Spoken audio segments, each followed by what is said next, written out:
एक बशर नूं खेड़दियां वेख आया उस चढ़दे डलदे साल दे विच। एक बशर नूं खेड़दियां वेख आया उस चढ़दे डलदे साल दे विच। नहीं कावश लफज बयान होंदे उन्होंने वेख आया जड़े हाल दे विच। ते नैट माफिया मंगदा जिदा लगदा ओदा बाल जाल दे विच। एक हलचन बन के मच गया ए मलक उस्मान गोलड़े हाशम वाला वालीबाल दे विच।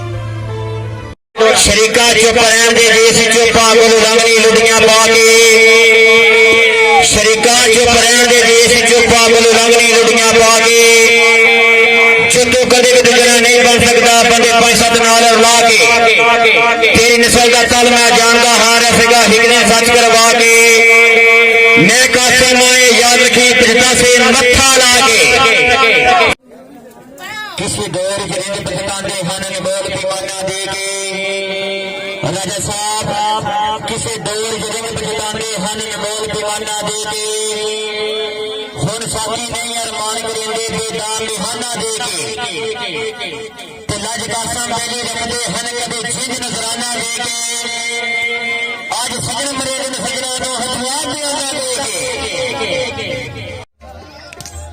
राजा साहब दिल हिक नूं दिता जिंदगी विच बच गए नूं यार नहीं दिता। किसे मंगिया भावें लख वारी मुड़ दूजी वार नहीं दिता। कोई 11-11 आवे जावे राह इंज सरकार ने दिता। इस दिल नूं मैं दिल रखे कदे बरन बाजार नहीं दिता। राजा मोहम्मद अली जिंदाबाद। भाई बन छोड़ने साज विरागा ले तेरा गावन गावना छोड़ दिता है। मता तेरी इज्जत हरफ आवे तेरा नाम ही चावना छोड़ दिता है।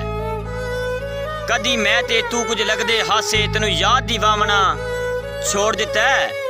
मेरी वजह तो दर्द ना राज कसीवे तेरी शाही भी चावना छोड़ दिता है।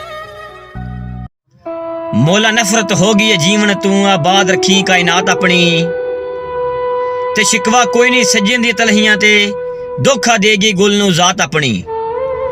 ते बंदे निखड़ के अक्सर मरदे कोई नहीं पर रांझी नहीं अगली गल बात अपनी। जिंदे बाद अखी नू कुछ नहीं दिसदा उसे आख्या वेख औकात अपनी। अल्फाज के पर्दे में हम जिनसे मुहातब हैं वो जान गए होंगे क्यों नाम नहीं लिया गया उनका। राजा साहब बंगा बन के प्यार ना वेख्या कर मते तली च वंग लग जावे।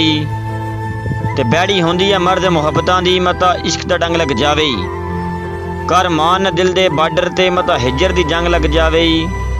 बन सियाना ताज रसाइयां ते मता झंग दा झंग लग जावे।